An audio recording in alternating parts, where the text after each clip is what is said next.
மாலை நேர தலைப்புச் செய்திகள். கோடை வெயிலால் தவிக்கும் பறவைகளுக்கு நீரும் உணவும் கொடையளிப்போம். பறவைகளுக்கு நீர் உணவு வழங்கும் புகைப்படங்களுடன் முதலமைச்சர் ஸ்டாலின் எக்ஸ் தள பதிவு.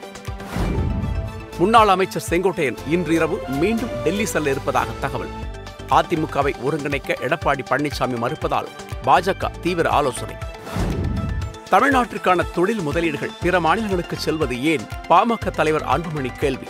தொழில் முதலீட்டை ஈர்ப்பதற்கான தமிழ்நாட்டின் திறனை அரசு அதிகரிக்க வேண்டும் என்றும் வலியுறுத்தல். தெலங்கானாவில் கர்ப்பிணி பெண்களுக்கான பிரத்யேக லட்டு தயாரிப்பில் ஈடுபடும் பழங்குடியின பெண்களுக்கு பிரதமர் மோடி பாராட்டு. சென்னையில் நடைபெற்ற Brazil legends India all stars அணிகள் இடையேயான கால்பந்து போட்டி தமிழ்நாடு பெருமையுடன் கர்ஜித்ததாக முதல்வர் ஸ்டாலின் எக்ஸ் தள பதிவு.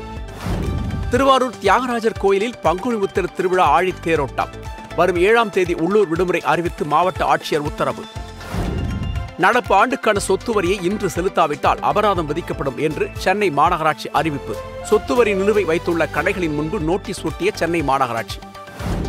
புதுக்கோட்டையில் முன்னாள் முதலமைச்சர் ஜெயலலிதா பிறந்தநாளை முன்னிட்டு நடத்தப்பட்ட தேசிய அளவிலான கபடி போட்டி. வெற்றி பெற்றவர்களுக்கு கோப்பை பரிசு தொகை வழங்கி பாராட்டிய முன்னாள் அமைச்சர் விஜயபாஸ்கர். திருச்சியில் தந்தை இறந்த ஆண்டு பள்ளிக்கு சென்று 11ஆம் வகுப்பு தேர்வு எழுதிய மாணவி நேரில் ஆறுதல் கூறி கல்வி உதவித்தொகை வழங்கிய அமைச்சர் அன்பில் மகேஷ் பொய்யாமொழி. உதகையில் நாளை முதல் ஜூன் 5 வரை படப்பிடிப்பு நடத்த தோட்டக்கலைத்துறை தடை. கோடை விடுமுறையில் சுற்றுலா பயணிகள் வருகை அதிகரிக்கும் என்பதால் நடவடிக்கை. ஊட்டி கொடைக்கானல் வரும் சுற்றுலா பயணிகளுக்கு இ பாஸ் கட்டாயம். உரிய நடைமுறையை பின்பற்றுமாறு உயர்நீதிமன்றம் உத்தரவிட்ட நிலையில் நாளை முதல் அமல். நடிகர் கார்த்தி நடிப்பில் உருவாகும் சர்தார் 2 படத்தின் முதல் போஸ்டர் வெளியானது. சீனா இந்தியா உளவுத்துறை கதையாக உருவாகி வரும் சர்தார்